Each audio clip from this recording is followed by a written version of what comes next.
أعوذ بالله من الشيطان الرجيم. بسم الله الرحمن الرحيم.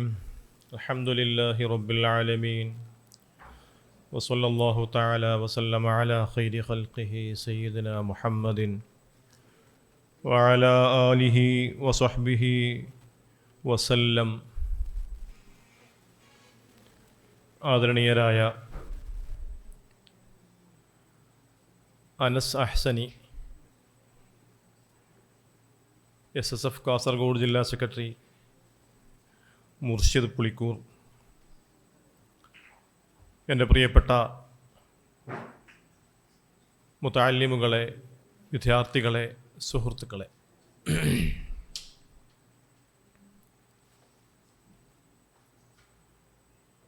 നൂറുൽ ഉലമ അശ്ശൈഖ് അബ്ദുൽ ഖാദിർ അബ്ദുള്ള അൽ ഖാദിരി എന്ന പേരിൽ പ്രസിദ്ധനായ നാം എല്ലാവരും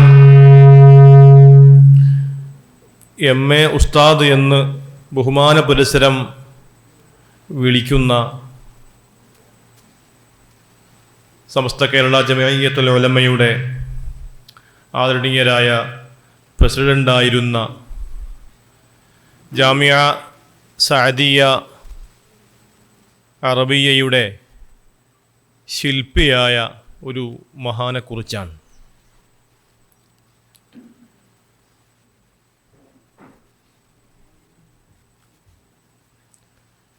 നൂറുൽ ഉലമാ എന്ന്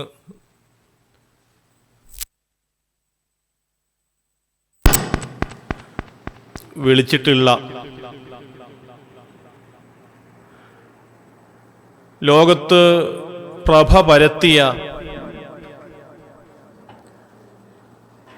മഹാനായ പണ്ഡിത ശ്രേഷ്ഠനാണ് നൂറുൽ ഉലമ. എൻ്റെ പ്രിയപ്പെട്ട വിദ്യാർത്ഥികൾക്ക് മുന്നിൽ നൂറുൽ ഉലമ MA ഉസ്താദിനെ കുറിച്ച് കൂടുതലൊന്നും പറയേണ്ടതില്ല. കാരണം നിങ്ങൾ അനുഭവിക്കുന്നത്, നിങ്ങൾ ശ്വസിക്കുന്ന വായു, നിങ്ങൾക്ക് ലഭിക്കുന്ന ആത്മീയ അനുഭവങ്ങൾ എല്ലാം ബഹുമാനപ്പെട്ട നൂറുൽ ഉലമ MA ഉസ്താദ് സംവിധാനിച്ച ഇടത്തു വെച്ചാണ്.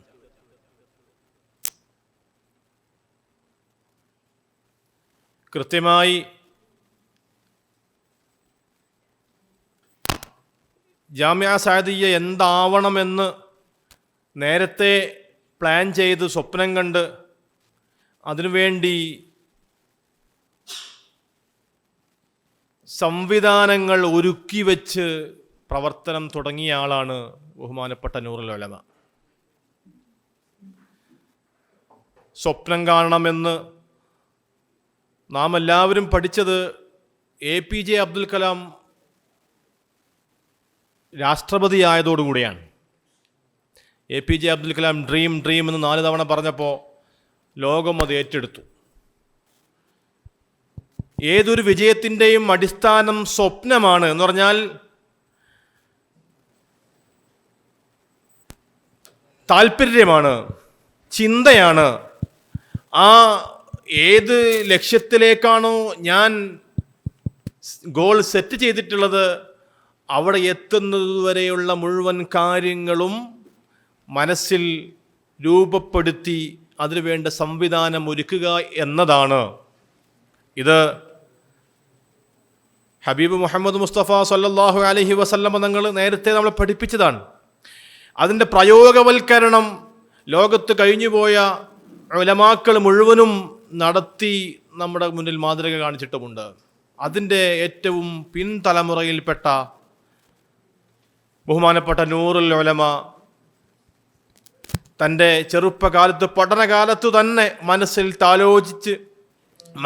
താലോലിച്ച് കൊണ്ടു നടന്ന വലിയൊരു സ്വപ്നത്തിൻ്റെ സാക്ഷാത്കാരമാണ് ഇന്ന് നാം അനുഭവിക്കുന്ന മുഴുവൻ സുഖങ്ങളും മുഴുവൻ സൗകര്യങ്ങളും. ജാമിഅ സഅദിയ മാത്രമല്ല, ഇന്ന് കേരളം അനുഭവിക്കുന്ന മുഴുവൻ സൗകര്യങ്ങളുടെയും മുഴുവൻ സന്തോഷങ്ങളുടെയും ഒരു കാരണം നൂറുൽ ഉലമ MA ഉസ്താദ് ആണ് എന്ന് പറഞ്ഞാൽ അതിശയോക്തിയല്ല. MA ഉസ്താദ് ജീവിച്ച് അല്ലെങ്കിൽ ജനിച്ച് വളർന്നു വന്ന പരിസരം ഞാൻ ഒന്ന് പരിശോധിക്കുക, അല്ലേ?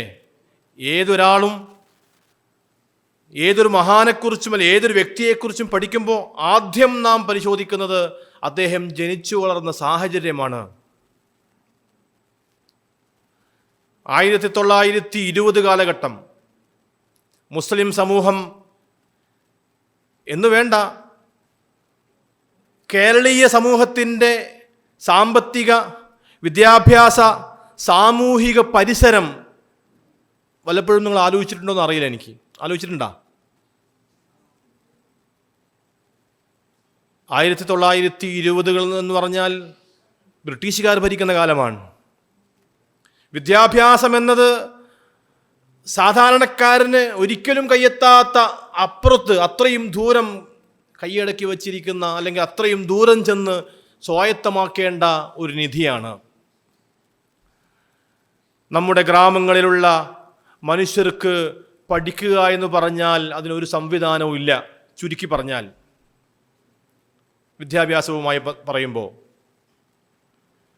സാമൂഹിക പരിസരമോ, സാമൂഹികമായി മനുഷ്യർ ഒന്നായി ജീവിക്കുന്നുണ്ട് എന്നതിലുപരി ആ കാലഘട്ടത്തിൽ സാമൂഹികമായ മൂല്യങ്ങളുടെ അല്ലെങ്കിൽ സാമൂഹികമായ മൂല്യങ്ങൾക്ക് ഒരു വിലയുമില്ലാത്ത ഒരു കാലമായിരുന്നു. ഹൈന്ദവ മതം ആയാലും മുസ്ലിമീങ്ങൾക്കിടയിലായാലും ഉണ്ടായിരുന്ന ഉച്ചനീചത്വങ്ങൾ, മുസ്ലിമീങ്ങളെന്ന് മാത്രമല്ല അന്ന് ജീവിച്ചിരുന്ന മുഴുവൻ മനുഷ്യർക്കിടയിൽ ഉണ്ടായിരുന്ന ഉച്ചനീചത്വങ്ങൾ, പരസ്പര കൊടുക്കലുകൾ, വാങ്ങലുകൾ അന്നവർക്കില്ല. അതൊരു കാരണം കൂടിയാണ്. എന്ന് പറഞ്ഞാൽ ഒരു മനുഷ്യൻ്റെ ഉന്നതിക്ക് സമൂഹത്തിൻ്റെ ഇടയിൽ നിന്നുണ്ടാവേണ്ട ഒരു സാഹചര്യവും അന്നുണ്ടായിട്ടില്ല എന്നാണ് പറഞ്ഞതിൻ്റെ താല്പര്യം. ഇന്നങ്ങനെയല്ല, ഇന്നത്തെ സാഹചര്യം മാറിയിട്ടുണ്ട്. സാമ്പത്തികമായി പറയുമ്പോഴോ ഒന്നുമില്ല, കുടിക്കാൻ കഞ്ഞിവെള്ളം പോലും കിട്ടാത്ത സാഹചര്യം എന്ന് പറഞ്ഞാൽ കൊടും പട്ടിണിയിൽ വലഞ്ഞു കിടക്കുന്ന ഒരു സമൂഹത്തിൻ്റെ ഇടയിലാണ്, ഒരു സമൂഹത്തിൽ നിന്നാണ് ബഹുമാനപ്പെട്ട MA ഉസ്താദ് ഈ ലോകത്ത് ജനിച്ചു വീഴുന്നത്. എന്ന് പറഞ്ഞാൽ ഇന്ന് നാം ജീവിക്കുന്ന ഒരു സാഹചര്യമുണ്ട്. പണത്തിന് പണമുണ്ട്, ഭക്ഷണമുണ്ട്, സാമൂഹികമായ എല്ലാ പുരോഗതിയും നാം കൈവരിച്ചു കഴിഞ്ഞു. പക്ഷേ എന്നിട്ട് പോലും നമുക്ക് നമ്മുടെ ചിന്ത എത്തിപ്പെടാത്ത ഒരു മേഖലയിലേക്ക് ആ കാലഘട്ടത്തിൽ ബഹുമാനപ്പെട്ട നൂറുൽ ഉലമ MA ഉസ്താദ് ചിന്തിച്ചിട്ടുണ്ട് എങ്കിൽ ആ ഉസ്താദ് തികച്ചും വ്യത്യസ്തനാണ് എന്നാണ് ആ പറഞ്ഞതിൻ്റെ താല്പര്യം. ഒഴുക്കിനെതിരെ നീന്തുന്നവനെയാണ് സമൂഹം എപ്പോഴും ഓർത്തുകൊണ്ടിരിക്കുക. ഒഴുക്കിന് അനുകൂലമായി ഒഴുക്കിൻ്റെ കൂടെ നീങ്ങുന്നവനെ സമൂഹം ഒരിക്കലും തിരിഞ്ഞു നോക്കില്ല. അത്തരക്കാർക്ക് സമൂഹത്തിന് ഒരു ഗുണവും ചെയ്യാൻ കഴിയില്ല. ഒഴുക്കിനെതിരെ നീന്തി സമൂഹത്തിൻ്റെ നാടിമിടിപ്പ് എന്താണെന്ന് മനസ്സിലാക്കി കാര്യങ്ങൾ കൃത്യമായ അളവിലും അതിൻ്റെ തോതും അറിഞ്ഞുകൊണ്ട് വിളമ്പുമ്പോൾ മാത്രമേ അത് കൃത്യമായ അളവിൽ കൃത്യമായ രീതിയിൽ കിട്ടേണ്ടവന് കിട്ടുകയുള്ളൂ എന്നാണ് ആ പറഞ്ഞതിന് താല്പര്യം. എല്ലാം ഒന്നും അമിതമാവാൻ പാടില്ല. ഞാൻ പറഞ്ഞു വന്നത് ഉസ്താദ് ജീവിച്ച സാഹചര്യം ഒരിക്കലും വലിയ പുരോഗതിയുടെ, സാമ്പത്തികമായുള്ള പുരോഗതിയുടെ, സാംസ്കാരികമായ ഉന്നതിയുടെ ആയിരുന്നില്ല എന്നതാണ്. ഉസ്താദിൻ്റെ നാടും നിങ്ങളൊന്ന് നോക്കണം, കൈക്കോട്ട് കടവാണ്. ഇന്നും കൈക്കോട്ട് കടവ് എവിടെയെന്ന് ചോദിച്ചാൽ കാസർഗോഡുകാർക്ക് അറിയില്ല. അറിയോ? കാസർഗോഡുകാരിൽ ഇവിടെ കുറേ ആൾക്കാർ കൈക്കോട്ട് കടവ് എവിടെ അറിയില്ല. കാരണം ഇന്നും തൃക്കരിപ്പൂരിൻ്റെ ഒരു മൂലയിലാണ്. ഇന്നും അവിടുത്തെ റോഡുകൾ, അവിടുത്തെ സംവിധാനങ്ങൾ, അവിടുത്തെ സൗകര്യങ്ങൾ ഇന്നും അത്ര വലിയ പുരോഗതിയിലേക്ക് എത്തിപ്പെടാത്ത ഒരു നാടാണ്. ആ നാട്ടിൽ സംവിധാനങ്ങളുണ്ട്, സമ്പന്നരുണ്ട്, ഒക്കെ ഉണ്ട്. പണ്ട് കാലത്തെ സമ്പന്നരുള്ള നാട് കൂടിയാണ്. പക്ഷേ ആ നാട്ടിലേക്ക് പോകുന്ന വഴികൾ കണ്ടാൽ നമുക്കറിയാം ഇത് ഇപ്പോഴും വെളിച്ചം കയറാത്ത നാടാണ് എന്നറിയും.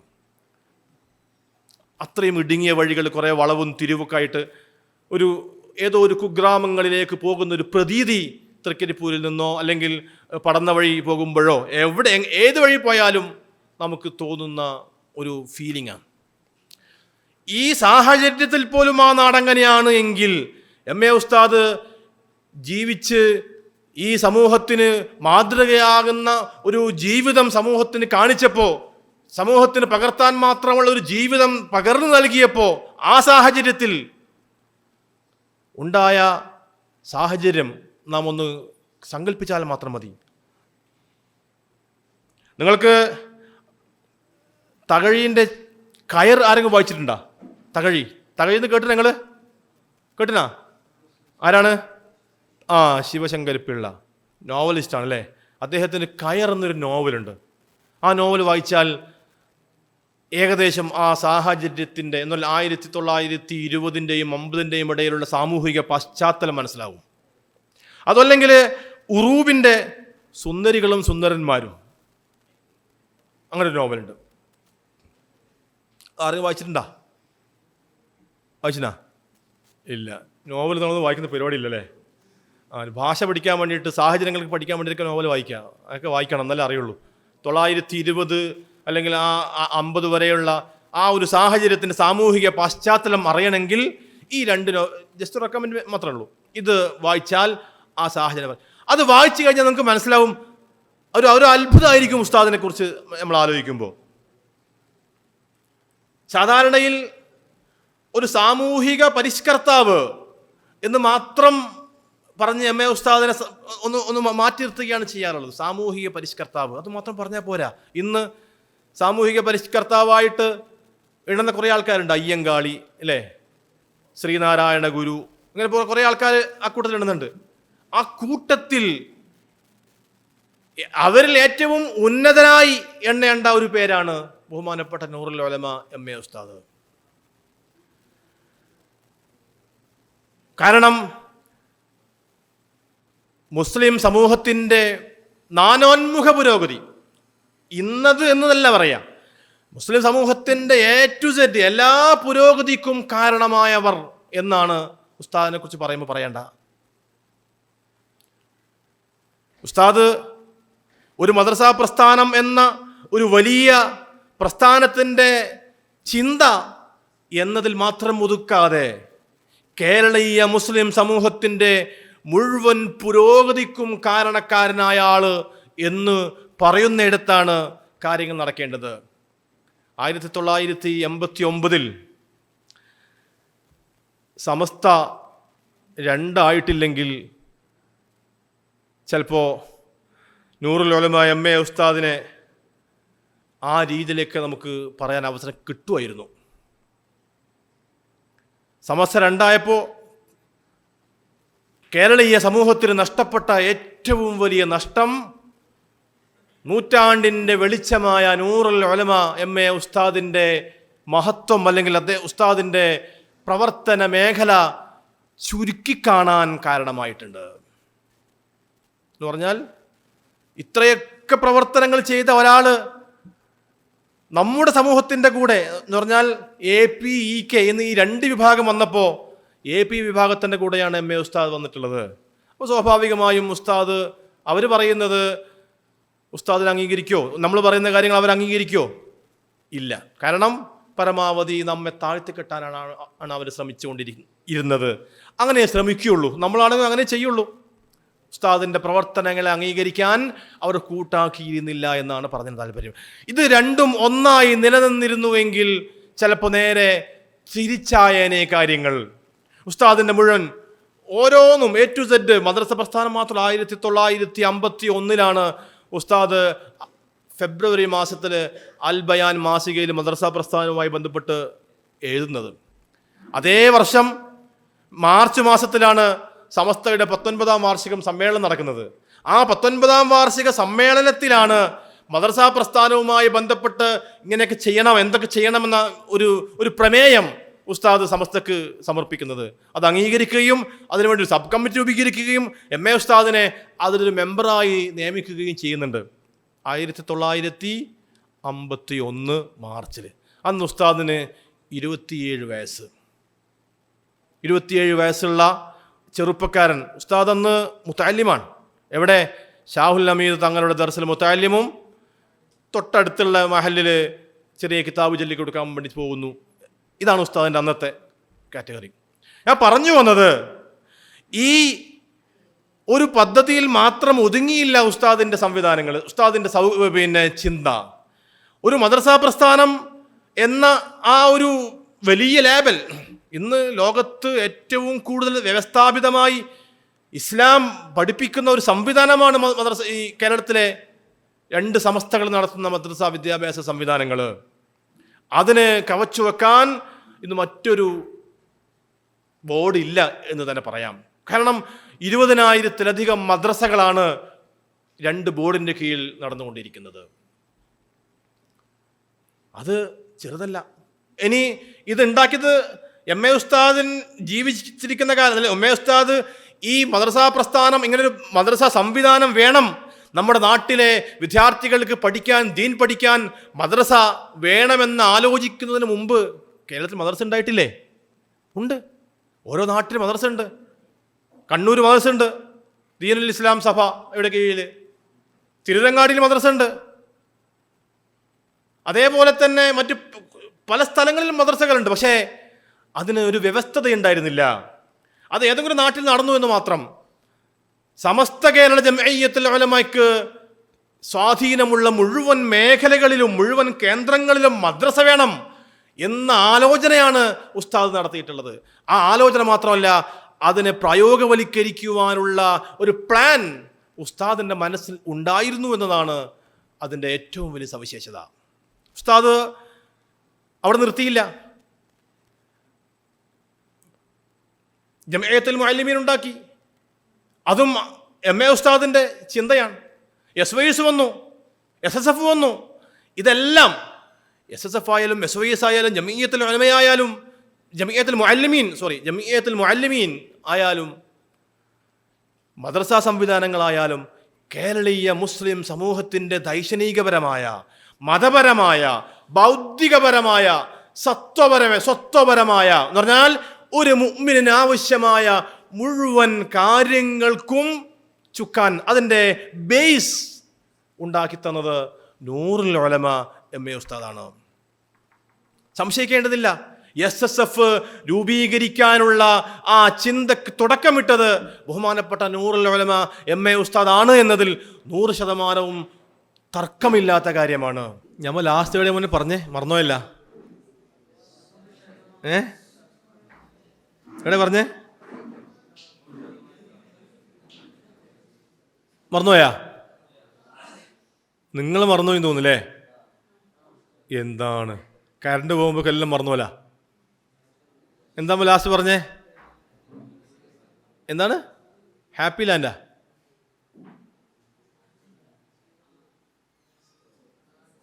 എന്താ പറഞ്ഞേ?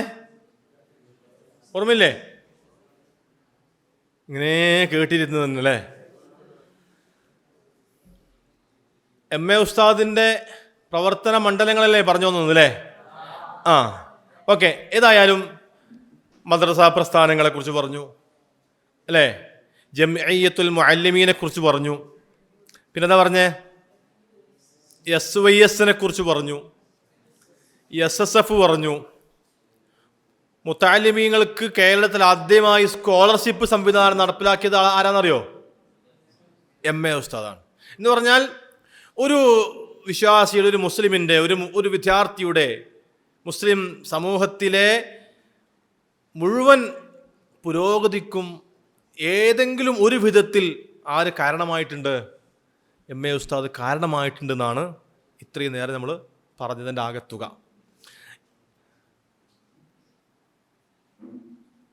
ഞാനൊക്കെ 1982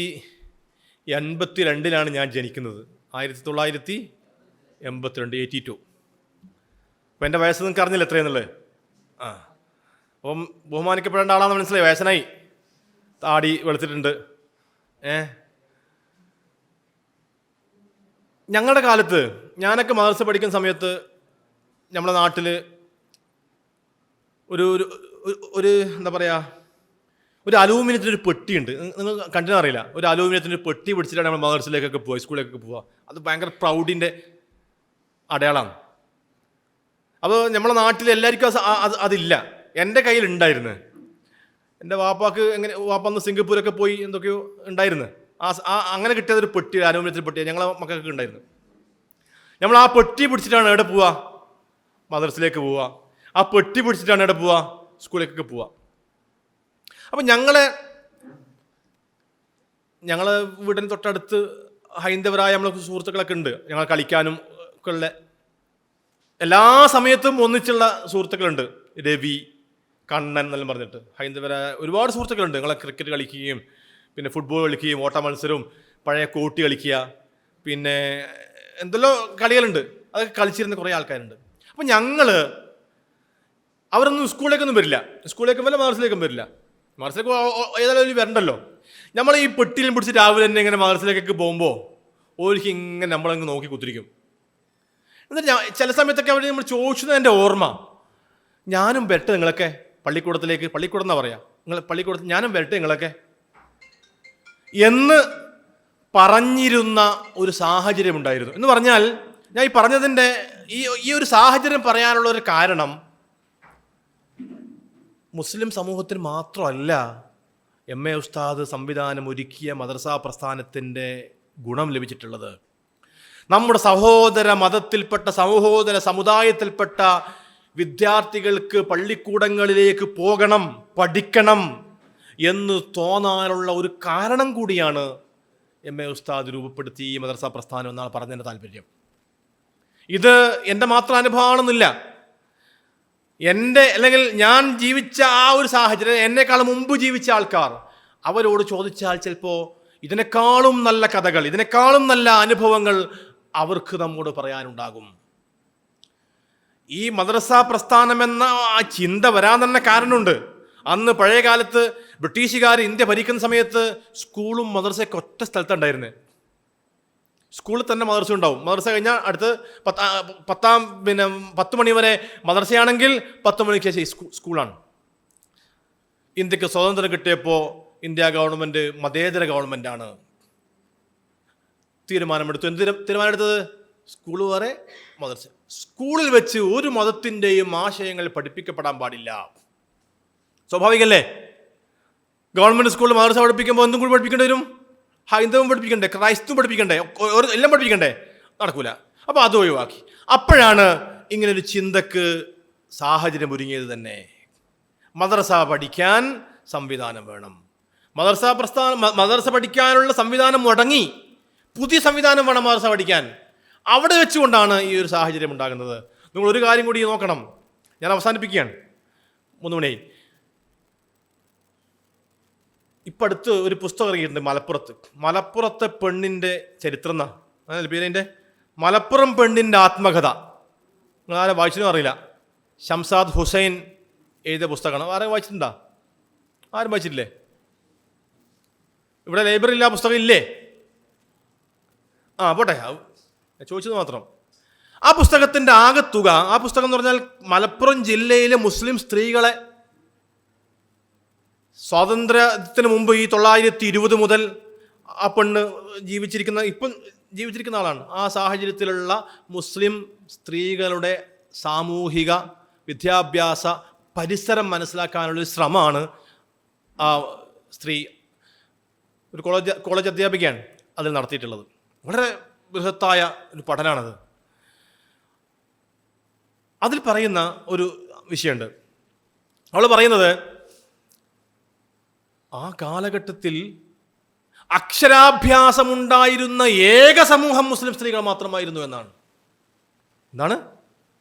അക്ഷരാഭ്യാസമുണ്ടായിരുന്ന ഏക സമൂഹം ആര് മാത്രമായിരുന്നു? മുസ്ലിം സ്ത്രീകൾ മാത്രമായിരുന്നു മലപ്പുറത്തെ. എന്താ കാരണം?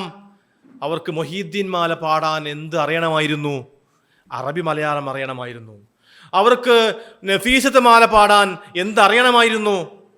അറബി മലയാളം അറിയണമായിരുന്നു. അതുകൊണ്ട് ചെറുപ്പം മുതൽ തന്നെ അവരെന്തു പഠിച്ചിരുന്നു? അറബി മലയാളം പഠിച്ചിരുന്നു. എവിടെ നിന്ന് വെച്ച് പഠിച്ചിരുന്നു?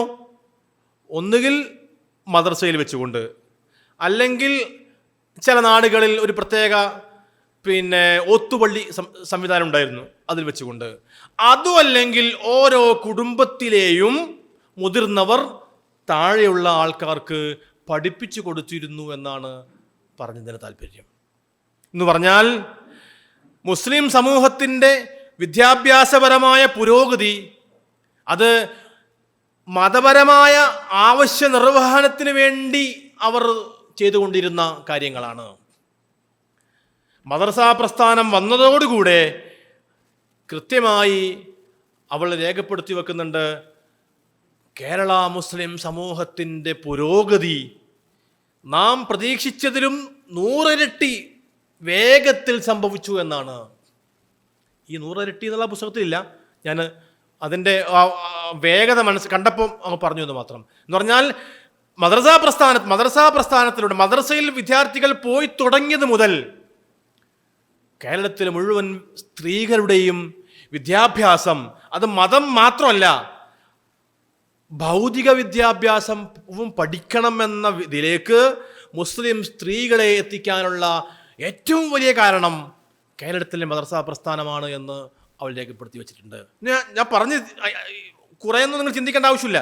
ഞാൻ പറഞ്ഞു വന്നത് ബഹുമാനപ്പെട്ട നൂറുൽ ഉലമ MA ഉസ്താദിൻ്റെ ആശയം, ആ ആശയത്തിൻ്റെ വൈപുല്യം എത്രമാത്രം വിശാലമാണത് എന്ന് സൂചിപ്പിക്കാൻ വേണ്ടി മാത്രമാണ് ഈ വിഷയം എൻ്റെ പ്രിയപ്പെട്ട സുഹൃത്തുക്കൾക്ക് മുന്നിൽ ഞാൻ തുറന്നിട്ടത്. SSF ഇല്ലായിരുന്നെങ്കിൽ ഞാൻ ആരാകുമായിരുന്നു എന്ന് പലപ്പോഴും ഞാൻ ചിന്തിച്ചിട്ടുണ്ട്. SYS-കാരനായ ആള് അല്ലേ, ഇപ്പം ഞാൻ SSF-കാരനല്ല. SSF സമയം കഴിഞ്ഞാൽ പോണല്ലോ, പുറത്തേക്ക് വന്നു. SYS-കാരനാണ് അല്ലേ. ഈ SSF-ൻ്റെ പ്രായം കഴിഞ്ഞ് ഞാൻ മിണ്ടാതിരുന്നാൽ, SYS-ലേക്ക് പോകാതെ ഞാൻ മിണ്ടാതിരുന്നാൽ എന്ത് സംഭവിക്കും?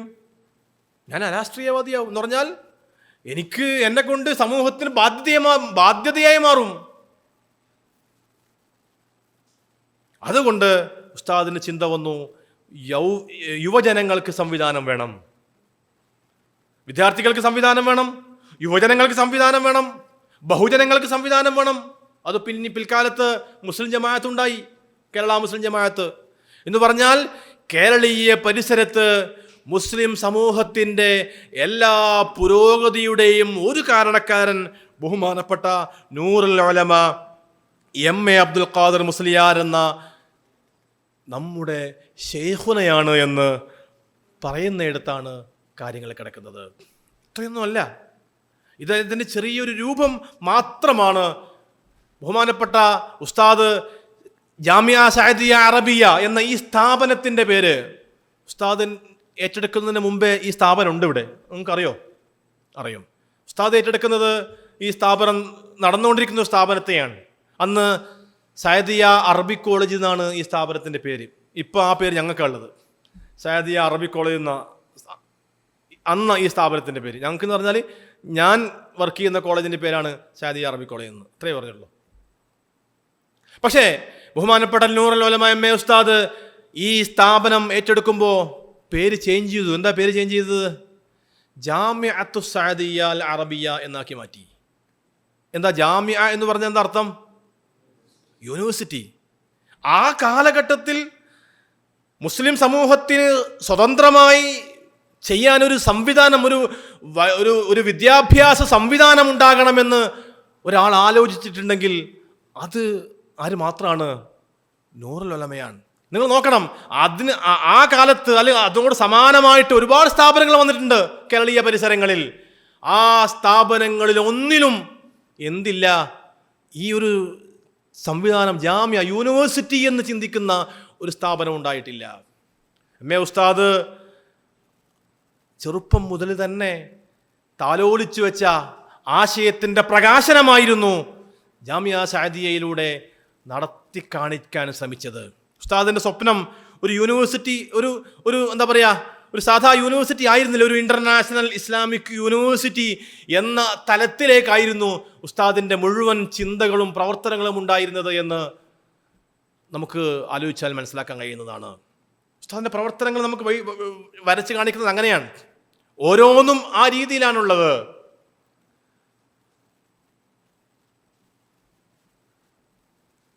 ഈ കഴിഞ്ഞ സമ്മേളനവുമായി ബന്ധപ്പെട്ട് ഒരു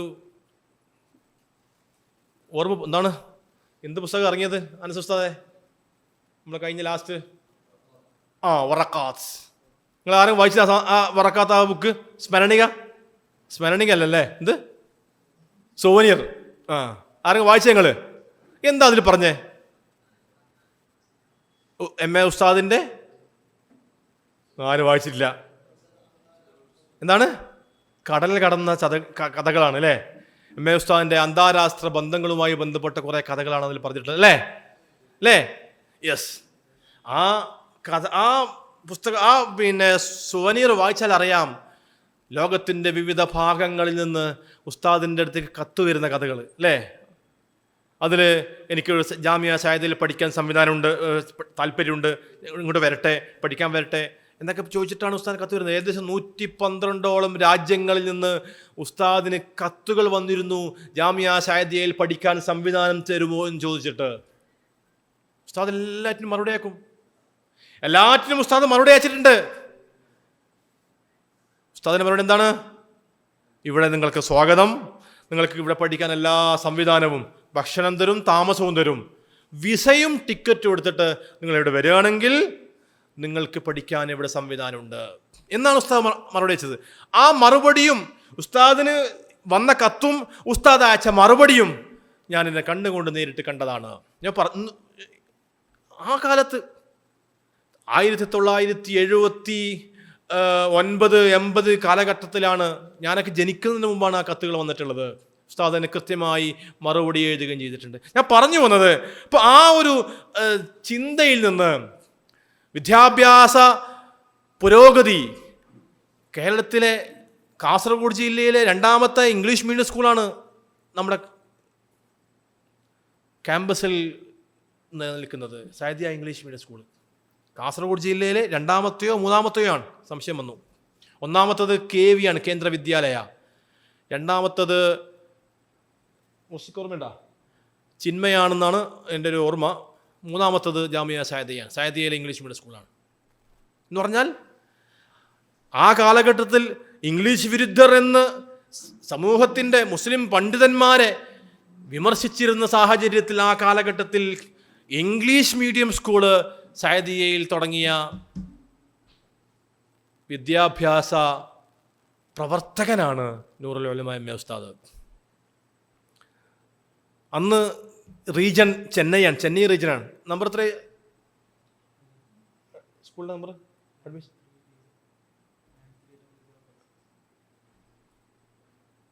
ചെന്നൈ റീജൻ. ഇന്നിപ്പോൾ തിരുവനന്തപുരം റീജൻ ഉണ്ട്, അന്ന് ചെന്നൈ റീജനാണ് ഉണ്ടായിരുന്നത്. അപ്പോൾ അത്രയും ചെന്നൈയിൽ പോയി സംവിധാനങ്ങൾ അറിഞ്ഞ് പഠിച്ച് അപ്ലിക്കേഷൻ കൊടുത്ത് സ്കൂളിലാണ് അംഗീകാരം വാങ്ങിയെടുത്തു.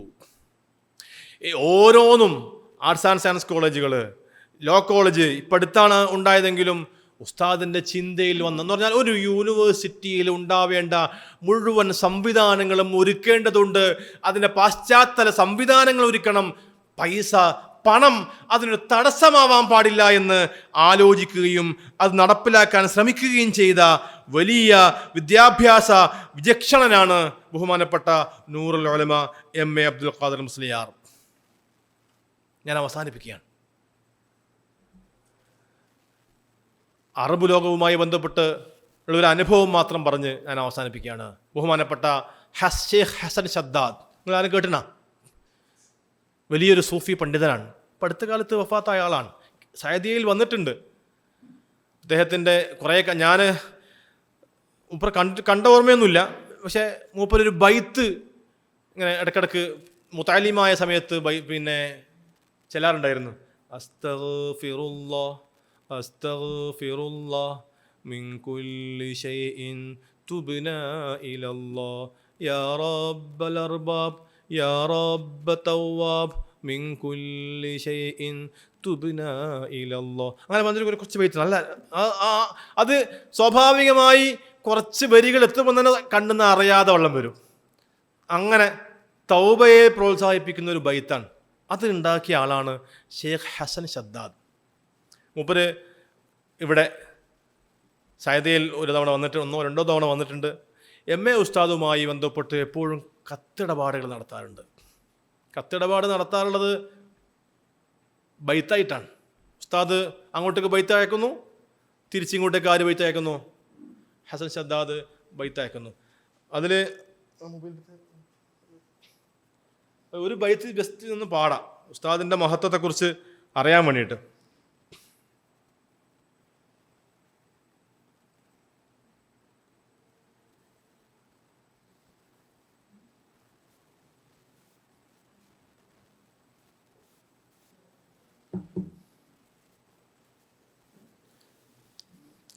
സലാമുൻ അലാ ശൈഖി ഹബീബി വസയ്യിദി സലാമുൻ അലാ ബഹ്രിൽ ഉലൂമിൽ മുമജ്ജദി. അർത്ഥം നിങ്ങൾക്ക് പറയേണ്ട ആവശ്യമില്ലല്ലോ. സലാമുൻ അലാ ശൈഖി ഹബീബി വസയ്യിദി സലാമുൻ അലാ ബഹ്രിൽ ഉലൂമിൽ മുമജ്ജദി സലാമുൻ അലാ മൻ നാല ഇസ്സൻ മുഅബ്ബദ വമജിദൻ അളീമൻ യാ ലഹു മിൻ മുഅയ്യദി. അങ്ങനെ ഉസ്താദിനെ കുറിച്ച് അത് ഈ ബൈത്ത് കണ്ടിട്ട് ഉസ്താദ് അടക്കം എന്താ പറയുക നാണം വന്നിട്ടുണ്ടാവും. അത്രയും കണിശമായി എന്താ പറയുക സൂക്ഷ്മമായി ഉസ്താദിനെ നിരീക്ഷിക്കുകയും ഉസ്താദിനെ വസ്ഫ് ചെയ്യുകയും ചെയ്ത ഒരു ഷെയറാണത്. കഅന്നഹു യാ ശൈഖി കദുർറിം മുനല്ലദി എന്ന് ഒരാളെക്കുറിച്ച് ഒരാൾ പറയണമെങ്കിൽ, അതും സൂഫി ലോകത്ത് വലിയ സ്വാധീനമുള്ള ഒരു മഹാൻ,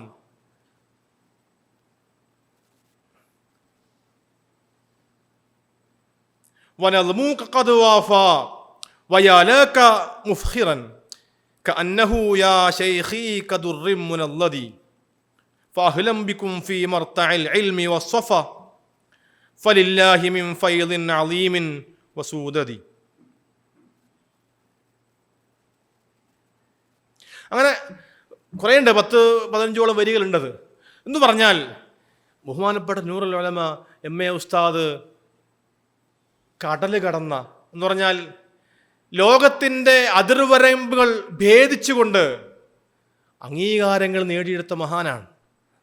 അതിന് മനസ്സിലാക്കാതെ പോയത് MA ഉസ്താദിൻ്റെ തൊട്ടടുത്ത് നിൽക്കുന്ന മുറ്റത്തൊക്കെ മുല്ലക്ക് മണമില്ല എന്നൊക്കെ നമ്മൾ പഴഞ്ചൊല്ല് പറഞ്ഞ് വഴിമാറുമെങ്കിലും മനസ്സിലാക്കാതെ പോയത് ഏറ്റവും അടുത്ത് കിടക്കുന്ന കേരളീയ ജനതയാണ് എന്ന് മാത്രമാണ് എനിക്ക് ആ വിഷയത്തിൽ പറയുവാനുള്ളത്. ഇൻഷാ അല്ലാഹ് ഉസ്താദിൻ്റെ അറബി കവിതകൾ, ഉസ്താദിൻ്റെ പുസ്തകങ്ങൾ, ഉസ്താദിൻ്റെ മറ്റ് രചനകൾ, ഉസ്താദിൻ്റെ ലേഖനങ്ങൾ, ഉസ്താദിൻ്റെ സമയം, അത് മാത്രം 1 മണിക്കൂർ പറഞ്ഞാൽ തീരില്ല. ഉസ്താദ് സമയത്തിന് കൊടുത്ത മൂല്യം, അപ്പം അത്രയും വിശാലമായി പഠിക്കുവാനും അത് സമൂഹത്തിന് പറഞ്ഞു കൊടുക്കുവാനുമുള്ള ഒരു സാഹചര്യം ഉണ്ടാകണം. എൻ്റെ പ്രിയപ്പെട്ട വിദ്യാർത്ഥികൾ അത് ഏറ്റെടുക്കണമെന്നാണ് പറഞ്ഞതിൻ്റെ താല്പര്യം. MA ഉസ്താദിനെക്കുറിച്ച് പഠിക്കാൻ സംവിധാനമില്ലേ? എല്ലാം ഉണ്ട് ഇവിടെ ഉസ്താദിനെക്കുറിച്ച് പഠിക്കാൻ. കുറച്ചും കൂടി കാലം കഴിഞ്ഞാലുണ്ടാവില്ല.